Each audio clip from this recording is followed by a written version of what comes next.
This is it then. Time to uncover the recipes of two of Honeyduke's most beloved sweets. Though when she says they've been around forever, so the ingredients must be fairly common, right?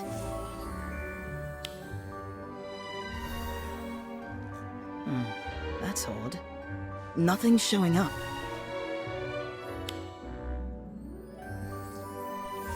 Right, so the magic's still working.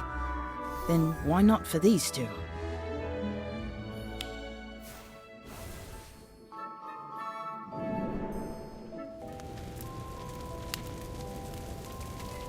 So, this is farewell then, to this town, Warwick. I truly believed I had found someone who valued the craft for what it was. But I was wrong. There was no understanding, only greed, only pride. Will there never be true harmony between our differences? Must it always end like this? Until someone wins, and someone burns. These flames won't be the end of me, but they will be the end of the bread rite, and every recipe tied to that name. This spell that shields me, chills me to the bone. My craft and my magic are what I am. What if I take this pain, this absurdity, and turn it into something new? Something joyful, something utterly ridiculous. Yes, I got it. Killing betrayal, a bitter heat. The world will remember them, just in sweeter form.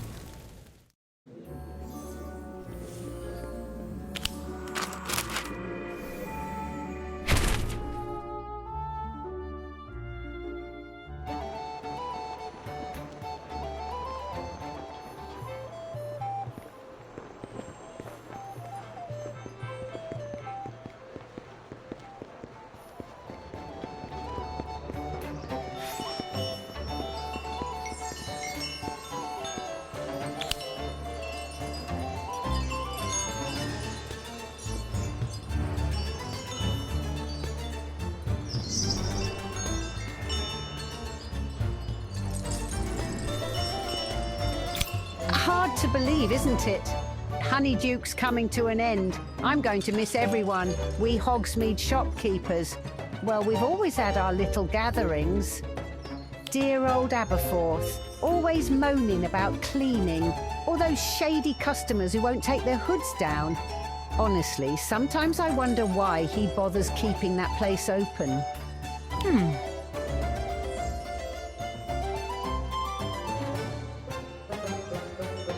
Oh, I doubt there's much strategy to it, love.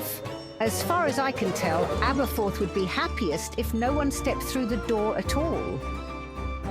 From what little I've heard, he's just anchored to Hogsmeade.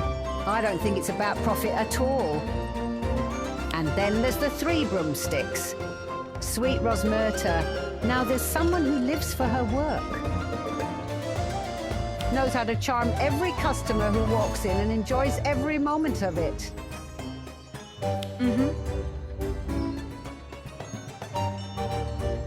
That's her, all right. And it's not just for show, either. She's the heart of our little group, always has been. Gave me a few tips over the years on how to chat up customers, though I doubt I'll need them now.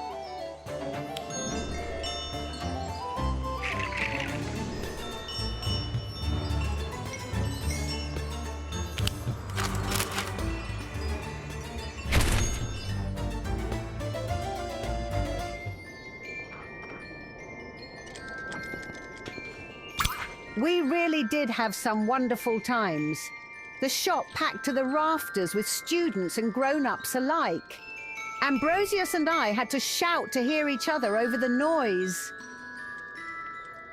And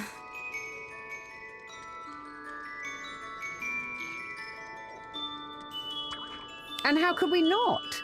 Honeyduke's has been our home for decades. But it's more than a home or a business, it's been everything. I remember when we first took it over. Wasn't half as lovely as it is now. Cobwebs, dust bunnies, you name it. The old buildings in this village have stood for ages. The floors creak and the pipes would rattle and bang through the night in the flat upstairs. Did you know there are 2 rather large holes on the staircase down to the cellar? Big enough to fall straight through. And a few times, well, I heard footsteps down there when no one should have been around, but that was years ago.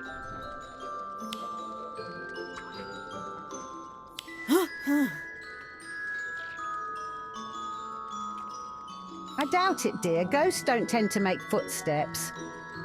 Ambrosius and I weren't the first to live and work here. There are plenty of old tales about this place. Some we may never know the truth of. Huh?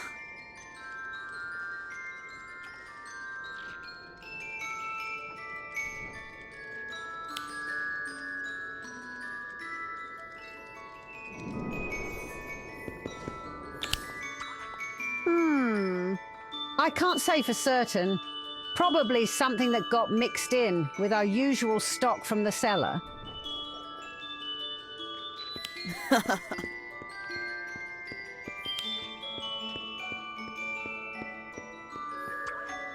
Oh my, that's exactly how we make choco balls here. But how?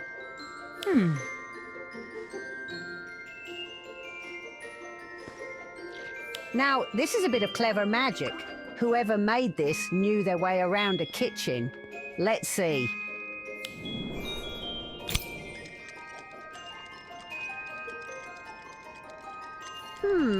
Looks like it doesn't reveal everything. That was one of Ambrosius's new recipes from just last week. Perhaps it only knows what its creator knew. We're still inventing even now. Confectionery's been our craft for so long. Perhaps we'll open a new shop elsewhere. Woodcroft, maybe. They've no proper sweet shop there yet. Huh?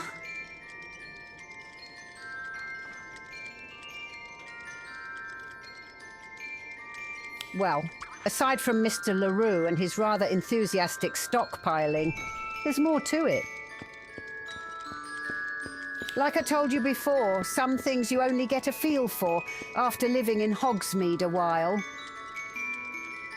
Honeydukes has been part of this village for generations, and people do get set in their ways. They know what they like, how things should be run, what sweets should be on the shelves too. You start to feel it after a time. It's as if the village itself stands still, every day blending into the next. Not that things never change. Attitudes, for instance. Folk aren't nearly as wary of muggles as they used to be, but many still keep their distance. Old habits linger. Bedtime stories linger too. Tales about not trusting muggles. Outdated, of course, but still passed down.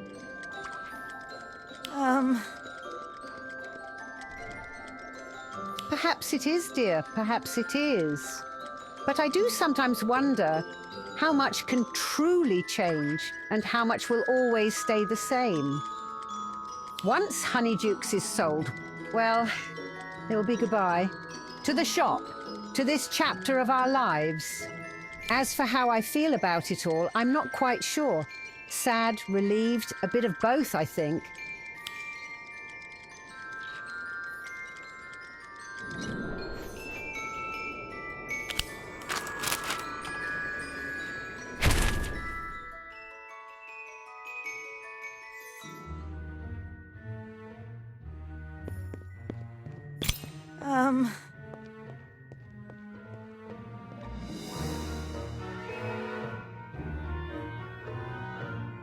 Par le Duc de Trèfle-Pique! That was never my aim.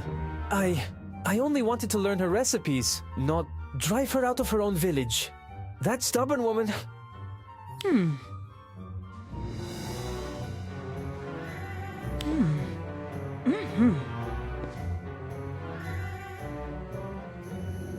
What a tale! Sweets that breathe fire and ice, born from tragedy. Hidden in plain sight on the shelves. How marvelous, how perfectly poetic. This is what I love about food. It's never just food. Every sweet, every flavor. It carries a story, a reflection of history, belief, tradition. It shapes us just as much as we shape it. Truly, there's nothing more magical than that.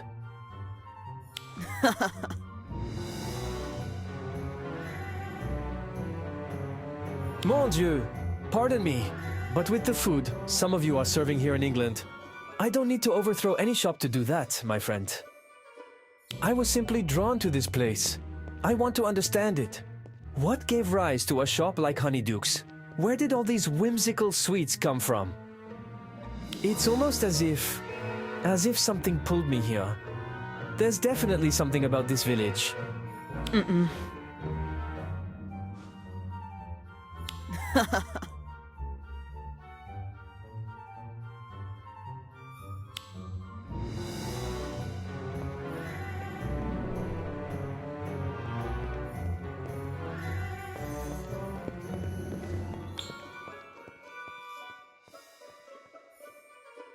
Could this be how you knew it contained miel d'acacia?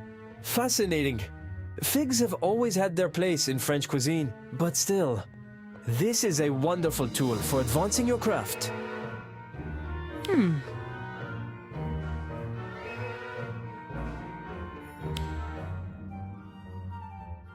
A French pâtissier here in Hogsmeade?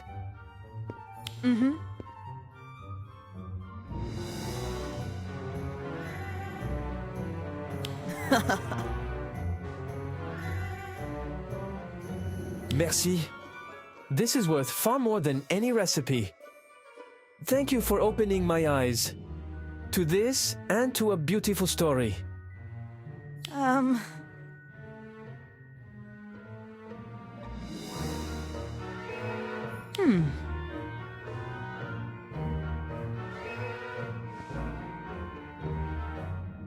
You're right. I've been so focused on unlocking the recipes, I nearly overlooked what truly matters. I'll stop hoarding ingredients. Honeydukes should flourish, not falter. Giving up? No. I've gained something even richer. I've uncovered the soul of a village, the true essence behind its sweets.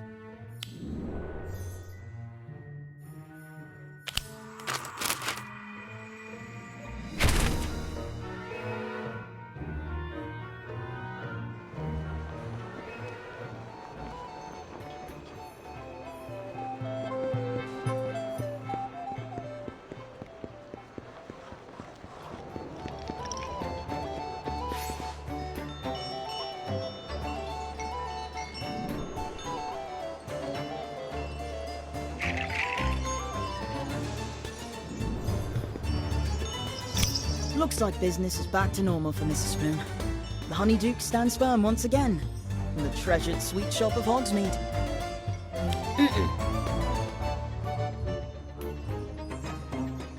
Really? Must be all that medieval history I've been reading lately.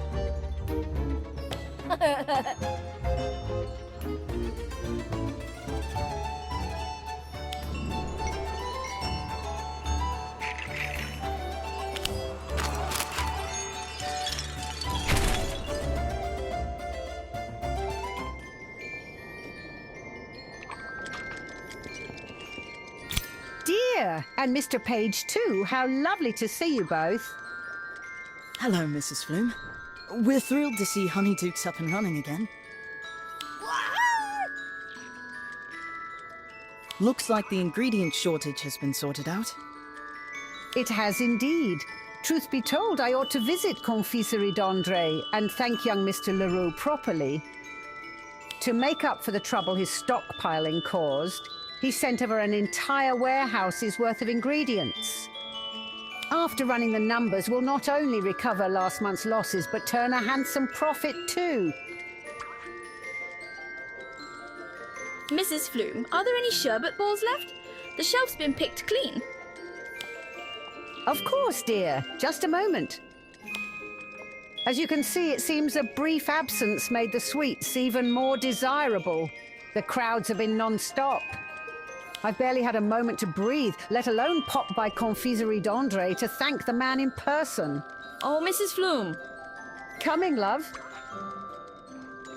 If you happen to run into Mr. Leroux, would you thank him for me? And while you're at it, could you put together a little gift box for him? Just one of every sweet in the shop should do. As for your time, anything the two of you pick out today is on the house. Mrs. Flume! Yes, yes, I'm coming. Not a minute's peace, but I wouldn't trade it for anything.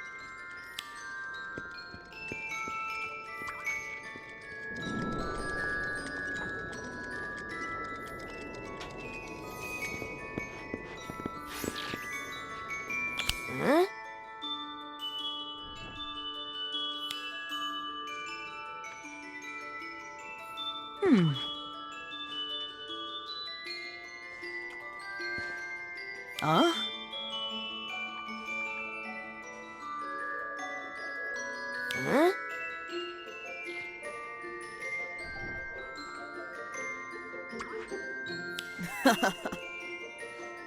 So glad Pepper Imps and Ice Mice are back. Honestly, I don't know what I'd come in for without them. Right? Remember when you slipped them into the sweet trays at my wedding? Ooh. Is your sister still mad about that? I never meant for her to breathe fire on your grandpa's dinner trousers. She's more cross with me for not stopping you. But to be fair, my teeth were chattering from the ice mice. Couldn't speak if I'd tried. Sweets that make you breathe fire? Or freeze to the bone? It reminds me of what I saw in that old notebook. The steak, the flames. The breadwright must have invented something very similar.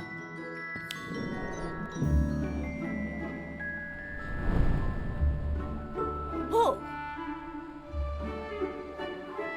Coming!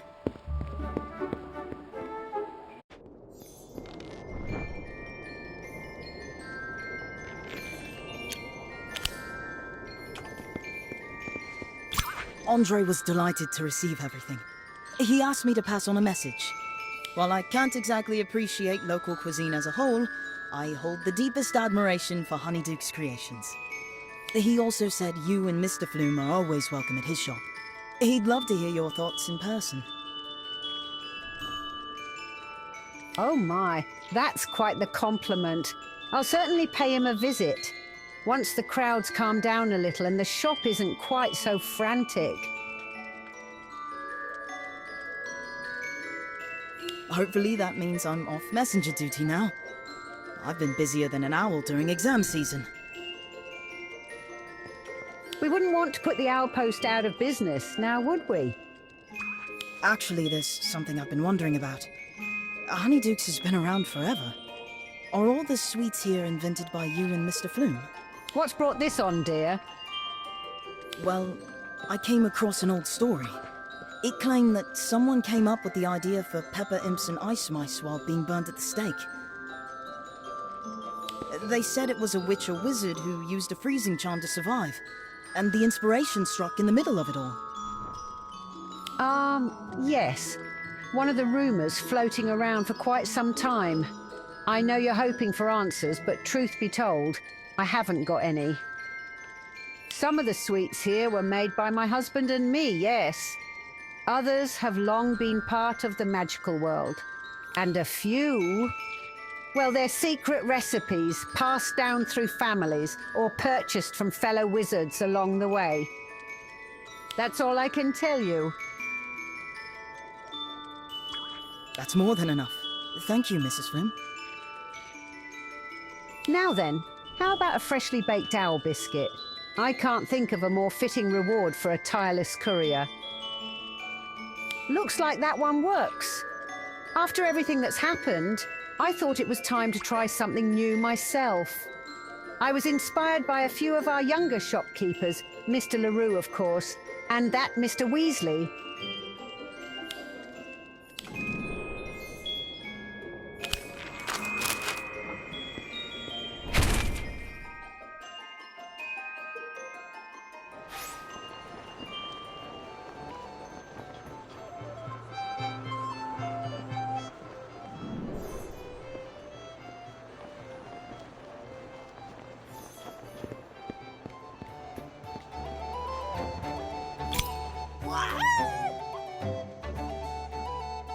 You two go on ahead. I'm meeting someone here.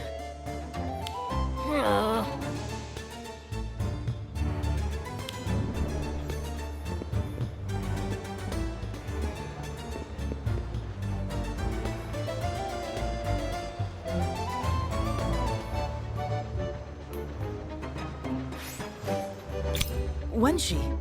You actually came? Wouldn't miss the grand finale. That and the story you said you'd share. I'm not sure it's quite your thing. It's more legend than fact. Full of hearsay and half-remembered names. You were after the truth, weren't you? No good writer walks away from a tale just because it's strange. If there's heart in it, it's worth the ink. There is. It's a story of kindness, greed, and conflict. A story of sweets and shadows. You've got my attention. Good. You'll want to sit down for this. It's about a wizarding breadwright from the Middle Ages who saved countless Muggle lives with sweets.